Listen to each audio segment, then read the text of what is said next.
Hello, I'm David, and a heavy reliance on fiat money is a sign of either corruption or financial mismanagement in government.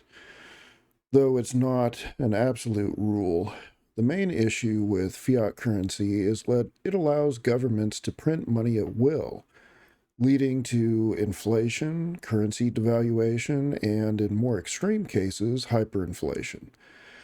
This power is often abused when short term political gains are prioritized over long term economic stability. How much do you trust politicians or bankers? Now imagine politicians and bankers working together. Yeah, I would not trust them at all. Their aim is self enrichment and expansion of power, with the public bearing the costs of it. In Congress, this manifests as insider trading scandals and career politicians who do little but enrich themselves and their crony friends. Then they're off on private islands having hedonistic, drug fueled, ritualized, eyes wide shut style parties funded by exploiting humanity writ large. Uncontrolled money printing inherently equals inflation. When governments print money excessively, it's inflationary, period. This system overwhelmingly benefits the wealthy and financial elites. They get access to new money first through tools like government bonds or cheap credit before inflation sets in. Meanwhile, the middle and lower classes watch their savings erode and the cost of living rise. This wealth concentration is not an accident. It is the result of a system designed to benefit those at the top and those in power. Debt, interest rates, and inflation aren't just economic phenomena, they are tools of control. They depress economies, dictate people's habits, and allow banks and governments to exert large scale influence while keeping the mechanics of the system hidden from everyday citizens. People are not taught about fiat money systems and Keynesianism and how debt based systems work. Most of it is too complex or too complex sounding in its jargon to boil down into an easily digestible concept. Fiat itself is a tool of corruption. Fiat money enables governments to borrow and spend freely, often leading to high levels of national debt. And when governments use this debt to fund wasteful programs, enrich their crony friends, or finance political campaigns, they shift the long term burden onto future generations. And excessive borrowing tied to money printing is a hallmark of corrupt governance itself. The ability to manipulate the money supply also makes the financial system opaque, intrinsically and inherently.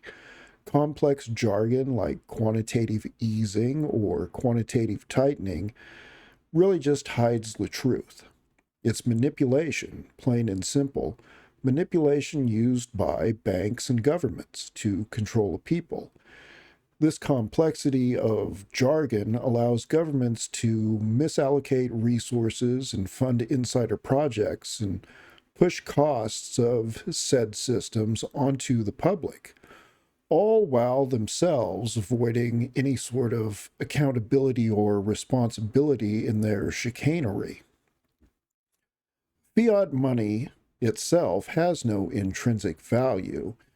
It is worthless, and its worth comes from simply government decree.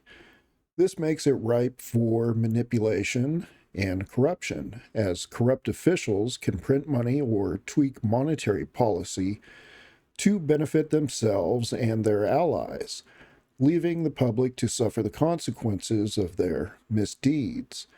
Inflation via fiat is a tax on the poor, middle class, the everyday people, and citizenry.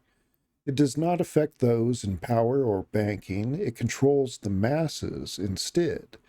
It is a system of control to be leveraged against the populace, a tool.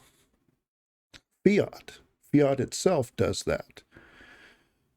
That is why those in power and banking enjoy fiat and Keynesianism type systems. Modern monetary policy is what they call it, but there's really nothing modern about it. It simply allows those in control, the bankers and the government, a wide net of their control over the populace. Real money, such as gold or some sort of commodity-backed currency, is constrained by physical realities, whereas fiat is not.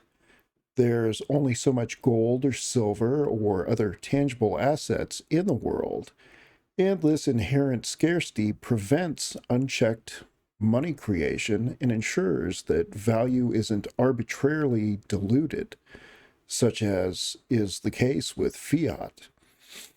And in contrast with fiat currency, it allows governments and central banks to create money out of thin air, which inherently leads to inflation and the devaluation of savings of people.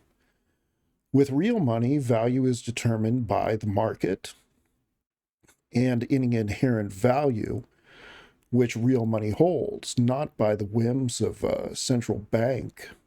This reality drastically reduces opportunities for manipulation and ensures that elites cannot enrich themselves arbitrarily at the expense of the people. Fiat and Keynesian economics are just a modern-day scam. Fiat money relies on public trust, but history really shows us how easily that trust can be broken. Examples like Zimbabwe, Venezuela, and Weimar Germany reveal how reckless governments destroy economies by abusing fiat systems. And modern monetary policy dominated by Keynesian economics really just fuels this problem.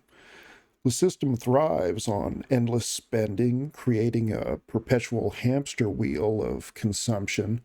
Saving fiat money is an impossibility because the currency itself is designed to lose value over time. A savings account is a misnomer. It is really a losing account. And one of the only ways to really protect yourself is you cannot hold or save fiat currency. You have to hold real assets, gold, silver, real estate. Even crypto is more real than fiat, or in fact, sealed Pokémon cards are better investments than holding fiat currency is. When people say Bitcoin or gold has gone up, what they're really seeing is the dollar going down. The value of the commodity itself remains stable, and certainly far more stable than a fiat dollar currency. To survive, you must play the game. However, unfortunately, leverage credit cards for points and reward systems, borrow good debt responsibly, and use other people's money to your advantage insofar as you can. Avoiding credit and debt altogether actually harm you because the price of goods and services in our modern monetary policy already factor in the system of credit and debt. The system is rigged, but you can attempt to navigate it more intelligently by being aware of how fiat and Keynesianism works in the modern day.